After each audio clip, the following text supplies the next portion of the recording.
Ukrainian President Zelensky has led the country to fight in the Russia-Ukraine war for more than a year and a half, and his image of firm resistance to Russia is very clear. But when we studied Zelensky, we found that his native language was actually Russian, and before he became president, his career was also closely related to Russia. It can even be said that Zelensky's life experience is actually the epitome of Ukraine's swing between pro-Russia and pro-Europe. How did Zelensky go from coexisting with Russian culture to emphasizing his identity as a Ukrainian? In this episode, let us understand Zelensky's relationship with Russia. Zelensky's relationship with Russia starts with his background. He was born in Kryvyi, a city in central Ukraine, in 1978. Before Zelensky was 13 years old, Ukraine was still part of the Soviet Union. Not only was the official language Russian, but the people's understanding of the world, also mostly from a Soviet perspective. Therefore, when Zelensky was a child, he lived in a typical Soviet collective housing. Statues of Lenin were often seen on the streets. There were political education classes in school, and he had to participate in activities of the Communist Youth Organization. With Ukraine's declaration of independence in 1991, the Communist Party's life and power finally came to an end. The young Zelensky's life soon became diverse and enriched because he was no longer controlled by the Soviet Iron Curtain. At that time, there was a comedy competition show called KVN that particularly attracted Zelensky's attention. KVN means funny and creative club in Russian. As the name suggests, the competition emphasizes fun and originality. We can imagine the KVN program as a talent show with a talk show theme, except that the competition must be conducted in Russian. And in order for the performance to resonate with the audience, the performers need to be quite familiar with Russian culture so that they can quickly learn from life. Find the laugh line. It may be difficult for us to imagine now that many countries had just escaped from the control of the Soviet Union. Why was KVN, a product of the Soviet era, still so warmly welcomed by the people in Ukraine and other former Soviet Union countries? Perhaps it is because the nature of KVN's entertainment programs is not as repulsive as communist political ideology.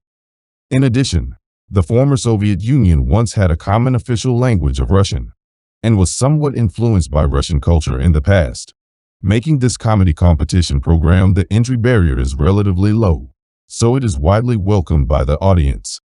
Invisibly, it may also extend the influence from Soviet and Russian culture, but for Zelensky, who was just about to embrace freedom at the time, KVN was a stage where he could simply express himself. Perhaps the performance gene of standing on the stage and attracting the audience's attention has already existed in Zelensky. So being an audience member does not satisfy him. So he started participating in KVN competitions when he was a student. In 1997, he even used the neighborhood where he lived as the name of the team and established the Kvartal 95 KVN team. This is also the name of Zelen. A beginning of Ski's career as an actor. Zelensky and his team have been participating in the Russian program KVN since 1997 and did not leave the competition until 2003. After that, Zelensky transformed his KVN team into an independent production company, Kvartal 95 Studio, and set the company's goal as using humor and creativity, make the world a better, kinder, happier place. When talking about the company's masterpiece, many people may immediately think of the drama Servant of the People. When Zelensky was elected president, this TV series was particularly famous because it was so similar to Zelensky's real life. However, Zelensky's team has actually produced dramas or programs with various themes, and they have all successfully brought laughter to the audience, such as comedy game shows, romantic comedy movies, and 6-season long-lasting comedies, etc. These works are very popular in Ukraine and Russia, so actor Zelensky is very popular for audiences in both countries. A familiar face, however, in addition to being an actor, Zelensky also has the identity of a company boss. Under his leadership, the film and television works launched by the company often cooperate with Russian directors or actors. At the same time, they are also sold in Russia and Ukraine. In the market for film and television works, Zelensky even has a branch in Russia. However, Because Ukraine and Russia have had a delicate relationship for a long time, Zelensky's acting career is actually often affected by geopolitics. Sometimes Zelensky's performance makes people confused about who he is. Are you on the side of Ukraine or Russia? For example, according to Vox, when Russia invaded Crimea in 2014, Zelensky's company I once donated to the Ukrainian army. For a Ukrainian citizen, this is quite reasonable behavior. But on the other hand, because the company's business has close cooperation with the Russian entertainment industry, when the Ukrainian Ministry of Culture wanted to ban Russian performers from working in Ukraine, Zelensky publicly opposed the policy several times. In fact, Zelensky's ambivalent attitude towards Russia is still related to his past. He grew up in Soviet culture, and almost all his performances were in Russian during his acting stage. In addition, he also had a lot of cooperation with Russians at work. His attitude toward Russia in his early years seemed to be toward accepting the influence of Russian culture and being able to coexist with Russia. In fact, it is not just Zelensky, but also many Ukrainians. Because Ukraine was once ruled by the Soviet Union in the past, they still maintain close ties with Russia, whether in life or interpersonal relationships. But after Zelensky was elected president, as a leader representing the country, can he still maintain such a neutral attitude towards Russia? After the Russo-Ukrainian War began, many Ukrainians who were not so repellent to Russia changed their attitudes and resolutely drew a clear line with Russia, starting with language. Even the people in eastern and southern Ukraine, who mainly spoke Russian, after the war started, the proportion of Ukrainians as the main language has also increased significantly from 10% in 2012 to more than 70%.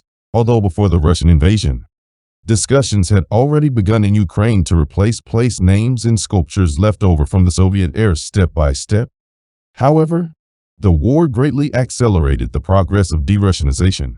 Zelensky signed many bans, some of which caused statues of Russian-related figures to fall, some of which caused many streets to be renamed, and some of which made public places closed. Russian music cannot be played, and Russian books cannot be published in Ukraine. Some of Zelensky's bans actually infringe on some people's freedoms in terms of democratic values. They may be acceptable during the war, but they may encounter greater challenges after the war is over. It is relatively easy to remove these external things by changing place names and tearing down statues. But removing the influence of Russia from the culture seems to have eliminated part of their life experience for some people. For those who, like Zelensky, speak Russian as their native language and grew up under Soviet rule, this conflicting feeling is even more profound. The war may have helped Zelensky to some extent, allowing him to lead Ukraine to find its national identity. But Zelensky's challenge is not over yet. He once mentioned in an interview that the biggest challenge after the war was getting overseas nationals to return home. During this period, Zelensky was recognized as an excellent wartime leader, but his ability to govern the country before the war was criticized a lot. After the end of the Russo-Ukrainian War, how can Zelensky fulfill his promise to stop Ukrainians from crying so that people across the country, both internally and externally, have the same Ukrainian identity and bid farewell to the shadow of Russia? Will become the biggest challenge after Zelensky.